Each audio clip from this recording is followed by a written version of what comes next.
இப்போ மோகன் சார் ஒரு என்னன்னா, நான் இயக்குனராக என்னுடைய முதல் ஹீரோ விஜய் சார், உதவி இயக்குனராக ஒர்க் பண்ணும்போது என்னுடைய முதல் ஹீரோ மோகன் சார்,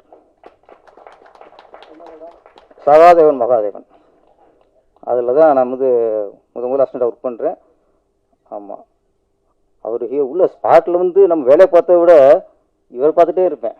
ஏன்னா நான் ரஜினி ரசிகர், அவருமே மேக்ஸிமம் 5-6 விட 7 விட மேக்ஸிமம் பார்த்துருப்பேன். ஆனால் பயணங்கள் முடிவில் 11 விட பார்த்தேன். கிழிஞ்சிர்கள் எல்லாம் மோகன் போய் பார்த்துருது. அப்படியே திரையில் பார்த்த முகம் உதயத்துக்கு தான் ரொம்ப ஆர்வம் ஜாஸ்தியாக இருக்கும்ல. ஆமாம், அப்படி இவரை பார்த்து வச்சுட்டே இருப்பேன். அப்படின்னு டேரக்டர் திட்டலாம் வாங்கியிருக்கேன் துள்ள கோட்டை விட்டு. இன்னைக்கு இந்த மேடையில் உங்களை பார்த்து ரொம்ப சந்தோஷம் சார். Okay okay.